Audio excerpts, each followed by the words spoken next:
ओम श्री गणेशाय नमः। श्री शिव महापुराणे सप्तविंशो अध्याय। सनत कुमार उवाच। अथान्यक्षं भुजृतं प्रेमता शृणु वै मुने।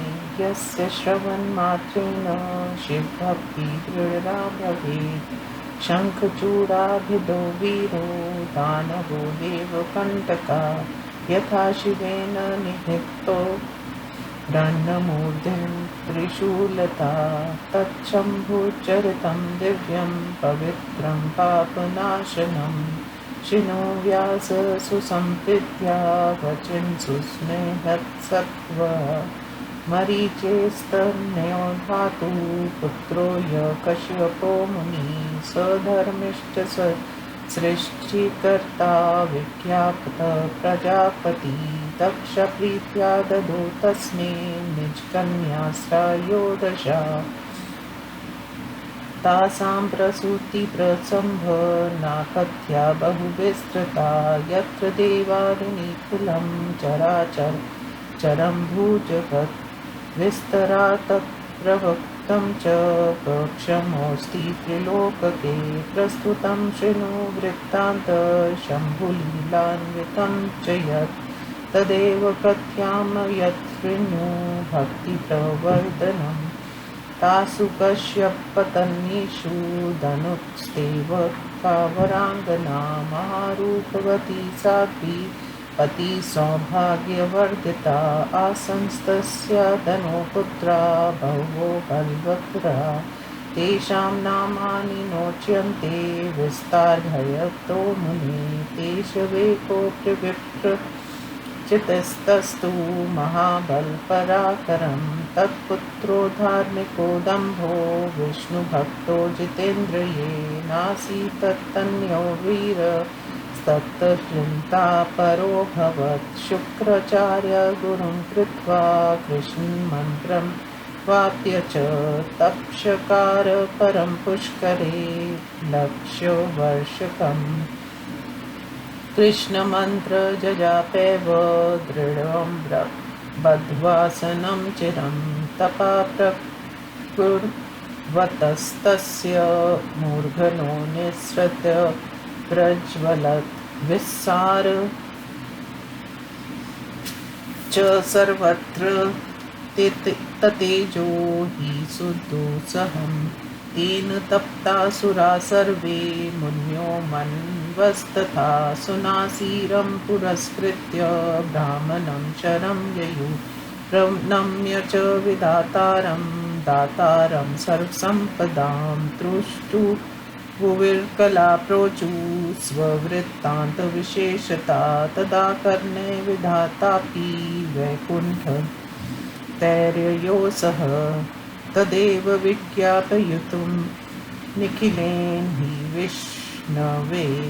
तत्र गत्वा त्रिलोकेशं विष्णुं रक्षाकरं परं।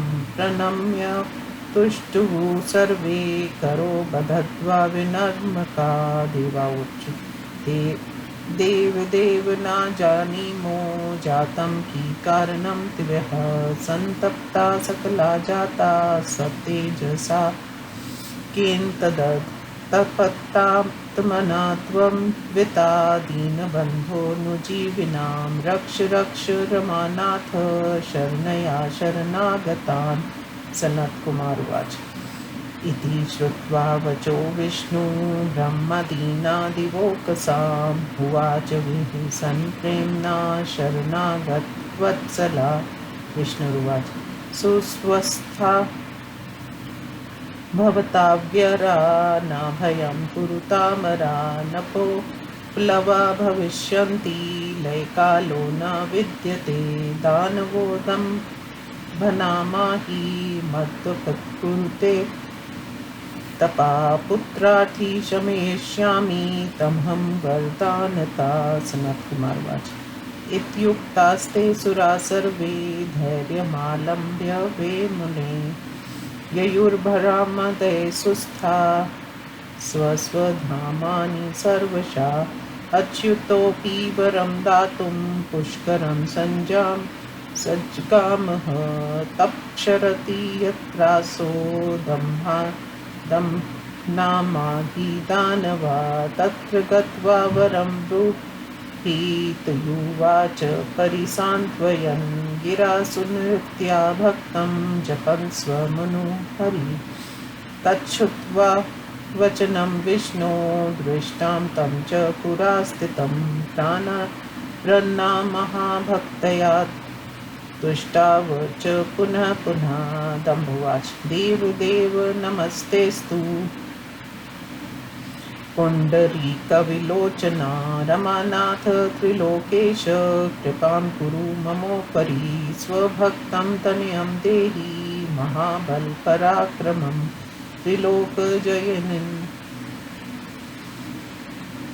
वीरमजें च दिवोकसां। सनत कुमार उवाच इत्युक्तो दानवेन्द्रेण तर्वरं प्रददो हरि निवर्ते जोग्रतपस्ततः सोन्नतर्धान्मुने गते हरो दानवेन्द्र कृत्वा तस्य दिशे नमः जगाम सवग्रहं सिद्धत्वा पूर्णमनोरथा कालनेलापेन तत्पत्नी सगर्भा भाग्यवत्यभूत तेजसात्यन्त्र तं रोचयन्ती गृहान्तरं सुदामा नाम गोपो या कृष्णस्य पार्षदाग्रणी तस्या गर्भे विवेशासो राधा सप्तक्ष्यन्मुने असूत समे साधवी सुप्रभं तनयं तथा जातकं सुचकारासो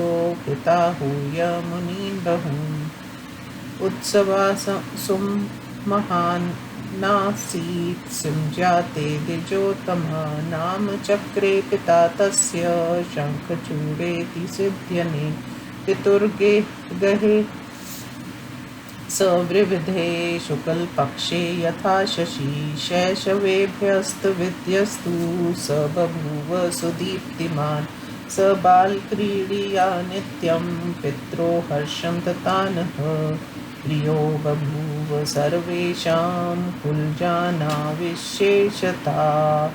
इति श्रीशिवमहापुराणे द्वितीयायां रुद्रसंहितायां पंचमे युद्धखंडे शंखचूड़ोत्पत्तिवर्णन नाम सप्तविंशो अध्याय। हिंदी अनुवाद।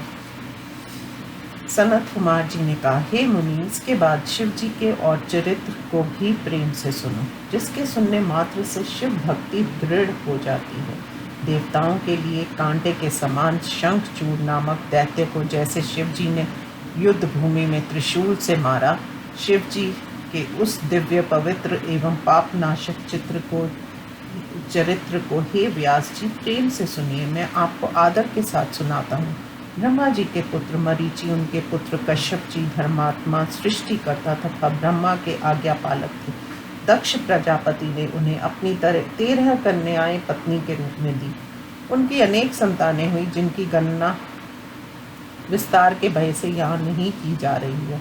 जिनसे चर अचर संपूर्ण संसार पैदा हुआ, देवता उत्पन्न हुए, उसका विस्तार पूर्वक वर्णन 3 लोक में कौन कर सकता है। शिव जी की लीला से युक्त प्रस्तुत कथानक को सुनो। वह भक्ति को बढ़ाने वाला है, उसी को मैं कहता हूँ। उन कश्यप की स्त्रियों में दनु नाम की एक सुंदरी सुशीला तथा पति के सौभाग्य से संपन्न थी। उस दनु के अनेक बलवान पुत्र थे। हे मुनि, उनके नाम विस्तार के भय से नहीं कहे जा रहे हैं। उनमें एक विप्रचित नामक उसका पुत्र महाबली, पराक्रमी, विष्णु भक्त तथा जितेंद्रिय था। उसे कोई पुत्र नहीं था। वह चिंतित होकर शुक्राचार्य के पास गया। उन्हें गुरु बनाकर और उनसे कृष्ण मंत्र पाकर पुष्कर तीर्थ में आकर 1 लाख वर्ष तक तपस्या की। आसन लगाकर कृष्ण मंत्र का जप करने लगा। तप करते हुए उसके सिर से एक असह्य तेज निकलकर चारों ओर फैल गया। उस तेज से संतप्त होकर सभी देवता मुनि मनु इंद्र को आगे करके ब्रह्मा जी की शरण में गए। सभी संपत्तियों के दाता ब्रह्मा जी को प्रणाम कर और उनकी स्तुति करके व्याकुल होकर विशेष रूप से अपने समाचार को कहने लगे। ये सुनकर ब्रह्मा जी भी उनको साथ लेकर वैकुंठ को उसी समाचार को विष्णु जी को सुनाने के लिए गए। वहां जाकर तीनों के स्वामी, सबकी रक्षा करने वाले विष्णु को हाथ जोड़कर विनम्र भाव से प्रणाम करके स्तुति करने लगे। देवताओं ने कहा, हे देव, हम नहीं जानते कि किस तेज से हमें इतने संतप्त हो गए। इसमें क्या कारण था? हे दीनबंधु रमानाथ, आप अपने दुखी सेवकों के रक्षक हैं। हम आपकी शरण आए हैं, हमारी रक्षा कीजिए। सनत कुमार जी ने कहा, ब्रह्मा आदि देवताओं की इस बात को सुनकर शरणागत वत्सल विष्णु जी हंसकर कहने लगे। विष्णु जी ने कहा, हे देवताओं, आप लोग स्वस्थ तथा शांत हो जाइए, डरिए मत। ये प्रलय काल नहीं, अब किसी प्रकार के उपद्रव नहीं होंगे। मेरा भक्त दंभ नामक दैत्य पुत्र प्राप्ति के लिए तपस्या कर रहा है, उसे मैं वरदान देकर शांत कर दूंगा। सनत कुमार जी ने कहा, हे मुनि, विष्णु जी के ऐसा कहने पर सभी देवता धैर्य धारण कर स्वचित्त होकर अपने अपने धाम को चले गए। विष्णु जी भी वर देने के लिए पुष्कर क्षेत्र में गए, जहाँ दम दानव तप कर रहा था। वहां जाकर उसे सांत्वना देते हुए उन्होंने मधुर वाणी से उस अपने भक्त से, जो उनके नाम का जप कर रहा था, वर मांगो कहा। विष्णु के इस वचन को सुनकर उन्हें सामने खड़े हुए देखकर भक्ति पूर्वक बार बार प्रणाम कर स्तुति करने लगा। दम ने कहा, हे देव पुंडरीकाक्ष रामनाथ त्रिलोकेश, मेरे ऊपर कृपा कीजिए, आपको नमस्कार है। अपने भक्त को एक ऐसा पुत्र दीजिए जो महाबली पराक्रमी, तीनों लोगों को जीतने वाला और जिस वीर को देवता भी पराजित ना कर सकते। सनत कुमार जी ने कहा, हे मुनि, दानवेंद्र के ऐसा कहने पर विष्णु जी ने उसे कठोर तप करने से रोककर वरदान दिया। फिर वह स्वयं अंतर्ध्यान हो गए। विष्णु जी के चले जाने पर उस सिद्ध तप वाले तथा पूर्ण मनोरथ वाले दैत्यराज ने उस दिशा की ओर नमस्कार किया और अपने घर को चला गया। थोड़े समय के बाद भाग्यवती उसकी स्त्री गर्भवती हुई और वह घर के भीतर तेज से सुशोभित हुई। हे मुनि, श्री कृष्ण का पार्षद सुदामा नामक गोप, जिसे राधा ने शाप दिया था, वह उसके गर्भ में आया। समय पर उसकी स्त्री ने कांति युक्त पुत्र को जन्म दिया। उसके पिता ने अनेक मुनियों को बुलाकर उसका जात कर्म संस्कार किया। हे नारद, उसके पैदा होने पर बहुत बड़ा उत्सव मनाया गया। शुभ दिन में उसके पिता ने उस बालक का शंखचूड़ नाम रखा। वह अपने पिता के घर में शुक्ल पक्ष के चंद्रमा की भांति बढ़ने लगा। बचपन में ही विद्या पढ़कर वह तेजस्वी हो गया। वह अपनी बाल क्रीड़ा से माता पिता को प्रसन्न करता था। वह विशेष करके अपने जनों का प्रेम पात्र होता गया। इस प्रकार महाशिव पुराण में शंखचूड़ोत्पत्ति वर्णन नामक 27वां अध्याय संपूर्ण हुआ। ओम नमो शिवाय।